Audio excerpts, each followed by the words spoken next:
BriefCam has just released BriefCam version 5.6.1.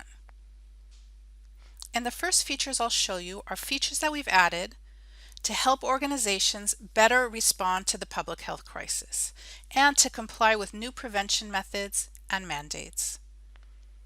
Organizations need to ensure that their strategies evolve to cover these new threats, and BriefCam's new capabilities can help. The first new feature is face mask detection. So BriefCam can now detect whether or not people are wearing face masks. In the review module, you can search for people wearing or not wearing a mask, and you do that here using the new person attributes, face mask, and you just click no mask or mask to find what you're looking for. So let's say I mark here mask and click apply. You'll immediately be able to see who's wearing a mask. This feature is also available in the respond module, and you can trigger alerts when people are wearing masks or not wearing masks in smart alerts. And you can combine this with count-based alerts. So for example, you can trigger an alert when 10 or more people without a mask in a period of 10 minutes appear in the scene. Now the next feature is proximity detection. BriefCam can now detect whether people are within a certain proximity of each other for a certain amount of time. In the review module, you can do this using the new proximity filter. This is useful for after-the-fact contact tracing investigations to identify and notify at-risk individuals and rule out those who do not need to go into quarantine. And you can also use this to quickly identify associates of identified suspects. So let's say you have a person who tested positive for COVID-19. You can search for them using face recognition or, for example, upperwear type and color, or any other person attributes. So for example, I know that here in this scene, the person that we're looking for is wearing a purple and white jacket. So if I select purple and white in the upperwear and click apply, I'll find the person that I'm looking for, and that's this person here. So I would mark them and then click here to add to proximity filter. Like with other filters, you can also play a synopsis or a clip and click here on the proximity option as well. And now the person is added to the proximity filter. Now you'll want to set thresholds. We have both distance and duration thresholds. Now the distance thresholds let you see how close or far the other people are from your target that you want to include in the search results. We want to look for anyone that was less than 2 meters away from our target. For this example, we won't use the above threshold, but if you set it, let's say, to 7 meters, the results will show people that were 2 meters or less from your target and also show people that were 7 meters or above from your target. The above threshold is useful if you want, for example, to make sure that 2 security guards keep close together and do not move farther than 7 meters apart. In the minimum duration field here, I'll set 5 seconds, meaning that I want to see people that were 2 meters or less apart for at least 5 seconds. And we can set here up to 900 seconds, meaning 15 minutes. Now, if you want to exclude from the results people that are grouped together, such as families, then you use this threshold here, max duration. This lets you ignore pairs of people who pass the distant thresholds for more than a certain percentage of the duration in the scene. So if they were together for a long time in the scene, we're telling BriefCam, assume that these people are allowed to be close together. And for now, I won't use this field, and I'll click apply. Now this operation is going to reset all the other filters, and that makes sense because before we were looking for someone with purple and white upperwear, and we're no longer interested in finding that person, but rather the people that were in proximity to this person. So I'll click yes. And these are the results of all the people that were 2 meters or less from the person for at least 5 seconds. And in the research module, you can quantify the distances that people were from one another across times and sources, and also count the number of non-compliances if a distance regulation has been set. And this is illustrated here in the new proximity analysis dashboard. And this dashboard makes use of the new proximity measures. We can easily see that 5 and 6 p.m. are the times when the most proximity violations happen. And we can also see over here that the most proximity violations occur in the checkout area. This green is the checkout area, which is probably because it's the most crowded. And when we go into the day view by clicking here, we can see that the proximity violations occur only during the weekend, Saturday and Sunday. Now if you change the slider here to 14 feet, for example, I'm just going to slide it over to 14, you can see that we have violations for all of the days. And therefore we would recommend to the store management to open more cashiers on weekends at 5 and 6 p.m. to reduce proximity violations. So as you see, this is useful to learn and track which locations require increased enforcement or a different arrangement of aisles or displays. And this can also be used as a reporting tool to offer proof of authorities that social distancing is being kept. And we've also enhanced the occupancy dashboard with COVID-19 features.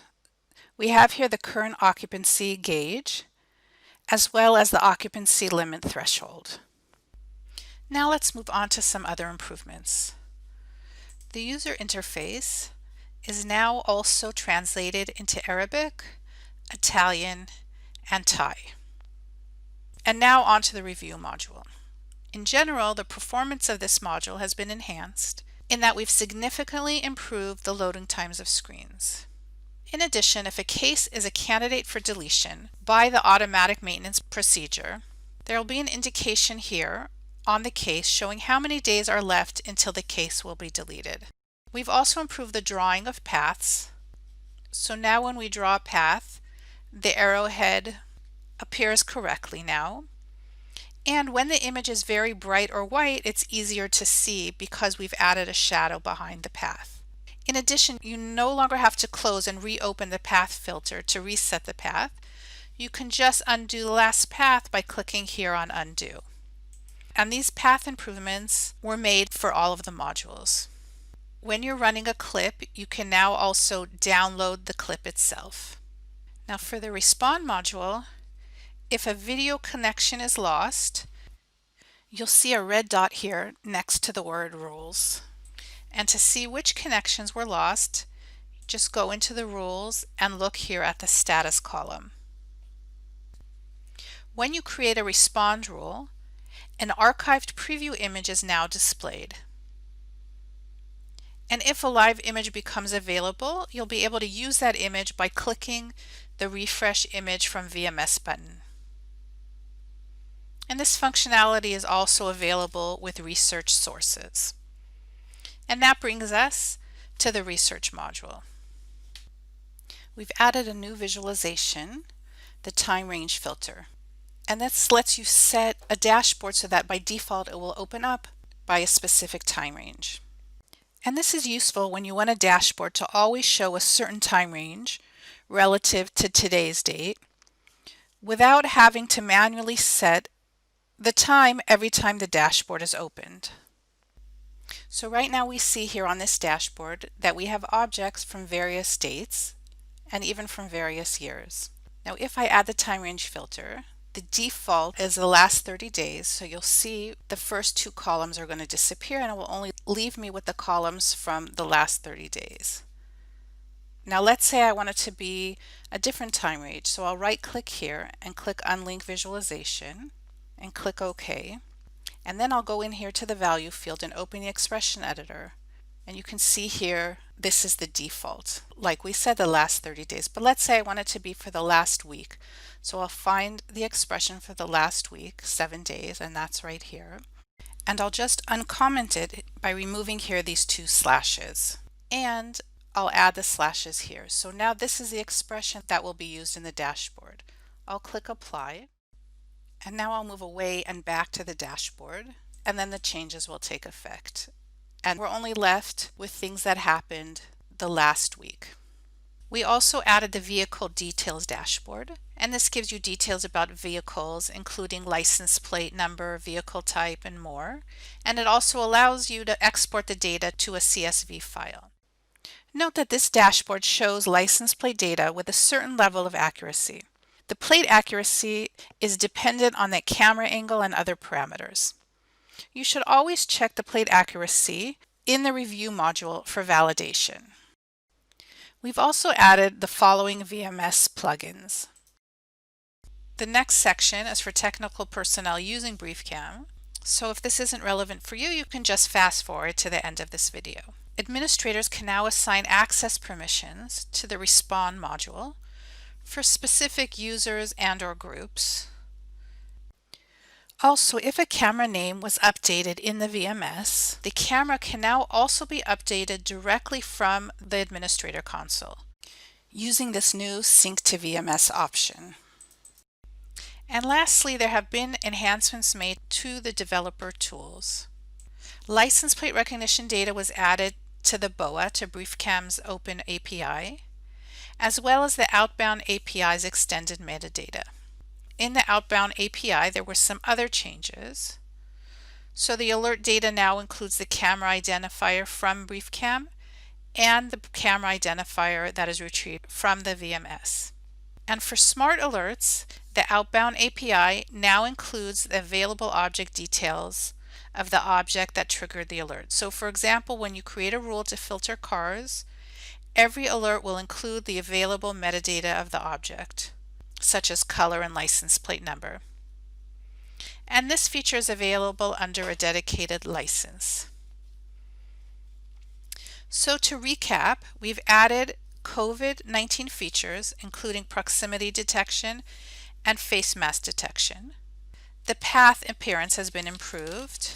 You'll see an indication when a connection is lost for a rule. And we have a new time range filter visualization, as well as additional dashboards, and many new VMS integrations. And that sums it up. So thanks for joining us, and let's all keep safe.